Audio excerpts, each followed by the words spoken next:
Most of Week 9 is in the books, and it started back on Thursday with the game between the Titans and Steelers. Yes, this was a frustrating loss for Tennessee as they slipped to 3-5, but I think a consolation prize is legitimately believing you have your quarterback of the future. There were some questionable play calls down the stretch, like running the ball 3 straight times, down 4 with 4 minutes to play, only to punt the football, but Levis made several big throws throughout the game. I don't really care about the interception at the end because he was trying to make a play with the game on the line. One disappointment with the Titans was getting 0 sacks with how dominant their defensive line is. The Titans have an easier schedule coming up, so this was one you'd like to win, but again, having what you believe is a franchise quarterback is a hell of a thing to lean back on. For Pittsburgh, a win is a win, and the standard is the standard. Please start Broderick Jones moving forward, and having Matt Canada on the sideline was, well, a great move.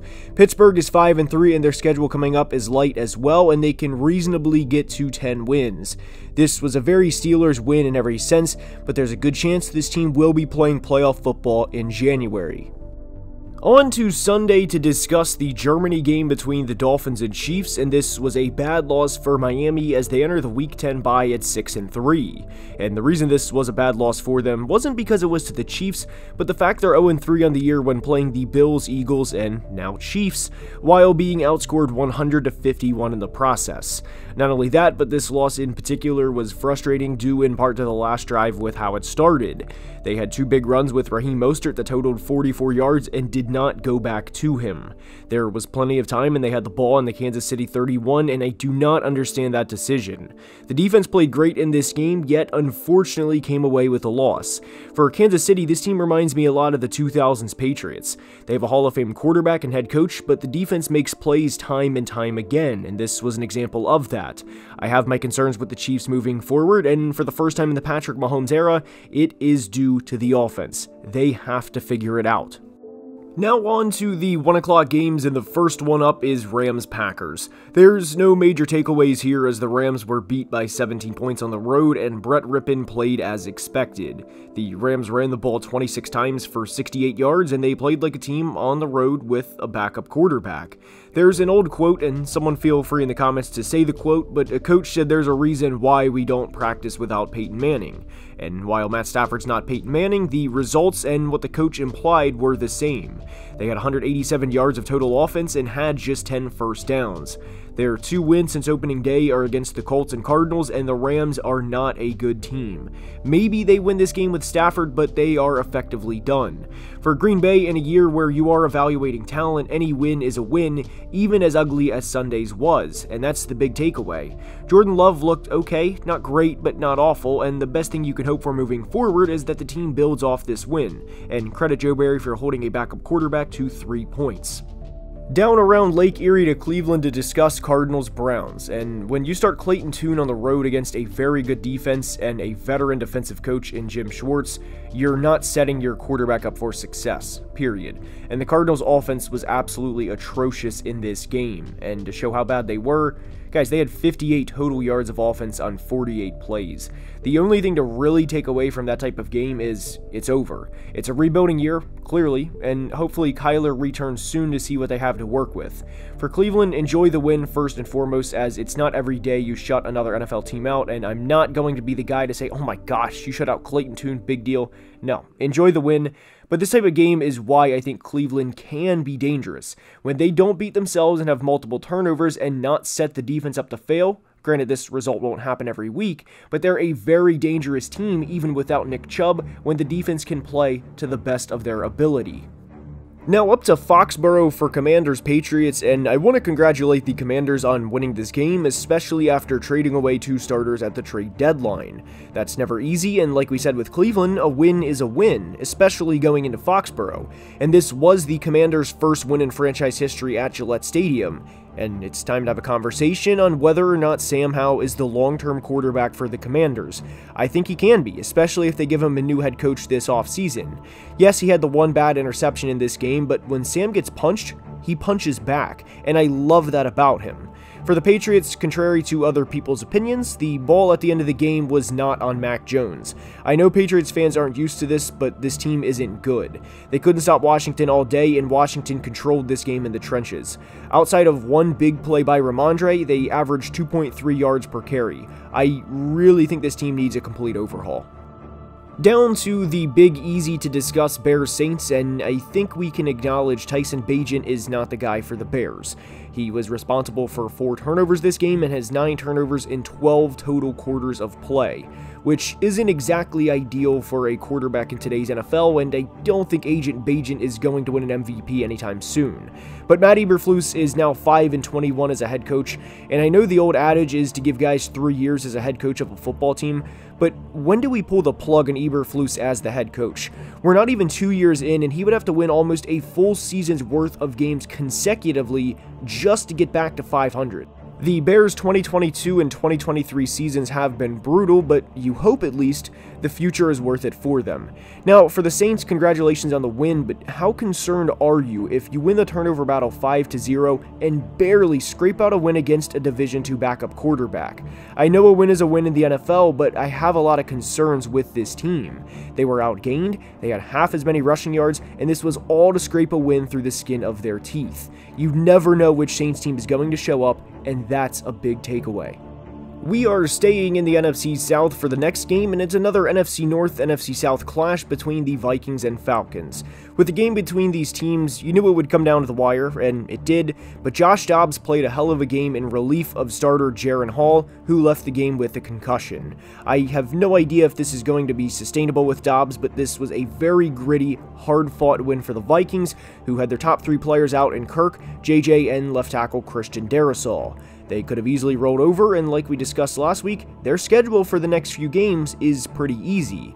And if Josh Dobbs can basically not lose the team games, the playoffs are not out of the equation for this team. For Atlanta, guys, I don't know what to say. I'm as frustrated with Arthur as you guys are, and I don't understand why they drafted Bijan Robinson in the top 10. I don't get it.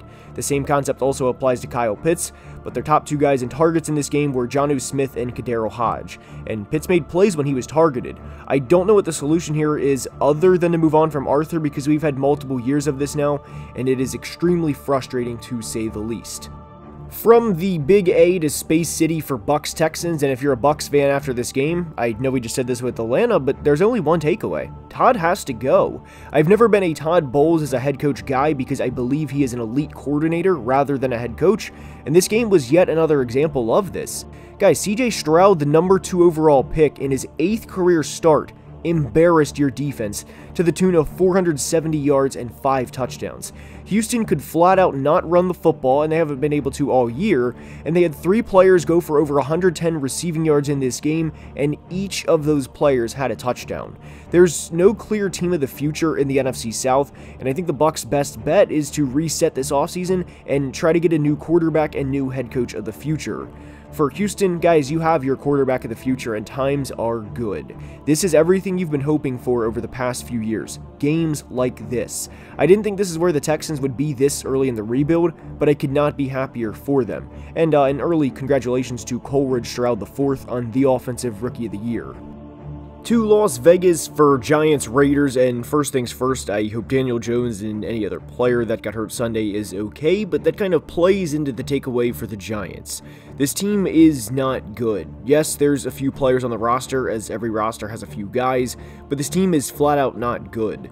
When you're down to Tommy DeVito, as long as the team you are playing doesn't commit 5 or 6 turnovers, you know what the end result will probably be. I like Brian Daboll a lot, and I think him getting a playoff win last year was one of the biggest over-accomplishments you'll see in today's NFL, but I don't think you can fire him when the roster is this bad. For the Raiders and Antonio Pierce, congratulations on the first career win. They had 30 points and 8 sacks in this game, and it was good to start to get the stink of the Josh McDaniels era out of the building.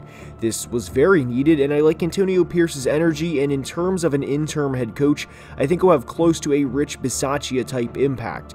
The guys will go to war and then some for him, meaning that's the type of impact I think he'll have.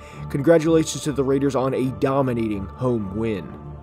To Charlotte for Colts Panthers, and this was a brutal game for Carolina. When you're in a bad or rebuilding year in this case, you usually want to get the games out of the way at 1 o'clock, and this was supposed to be an Anthony Richardson vs. Bryce Young game, but unfortunately AR got hurt. And for Bryce, there were 3 interceptions, including 2 pick sixes, and that's how the day for the Panthers went. I don't have a lot of things to say positively, as I really thought Bryce was on his way to figuring it out, and he's not a draft bust now because of a Week 9 game against the Colts, but not having a first-round pick to fall back on and what could be traded for 3 first-round picks because you think you have your guy in Bryce Young, well, there's no way around it. It sucks. I'm not calling for Frank Reich's job, but I simply ask, is he on the hot seat? They've put up 25 or more points in one game and are now 1-7 on the year with not a lot to look forward to. For Indy, guys, this was by no means a pretty win, as they had less than 200 yards of offense and averaged just 2.6 yards per carry. Shout out Kenny Moore for not 1 but 2 pick sixes. But Indy's next 2 games are against the Patriots and Bucks, and they could be 6-5 through 11 games. Up to Baltimore for Seahawks Ravens, and I was very disappointed with the Seahawks in this game. I'm not mad, I'm just disappointed. There's no words for how bad this game was for the Seahawks. They were outgained, and guys, this sounds made up, but they were outgained 515 to 151. They held the ball offensively for just 20 minutes. This was a playing your little brother on Madden type of ass beating given by the Ravens, and they absolutely bullied the shit out of the Seahawks. Excuse the language, by the way. Now, for Baltimore, I've been extremely high on this team for about a month, and I think this team can legitimately win the Super Bowl. Getting through the thick of the AFC is, of course, going to be difficult, but that applies to every team, not just the Ravens. We said it last week, and we'll say it again. They are the team nobody wants to play. They are a thorn in everyone's side because of how they play. They ran for nearly 300 yards and 3 touchdowns in this game against Seattle, and Seattle did everything they could this offseason to shore up the run defense, and they had no answers. The Ravens, at this specific moment in time, would be my pick to go to the Super Bowl from the AFC. To the city of brotherly love for Cowboys Eagles, and Dak Prescott naturally gets a lot of criticism given he is the quarterback of America's team. I get it, that's part of his job.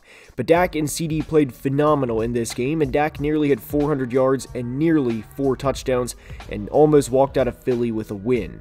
And I thought during the final drive, especially with the Eagles that were going down with injury and the penalties on the final drive, that Dallas would in fact walk out with a W.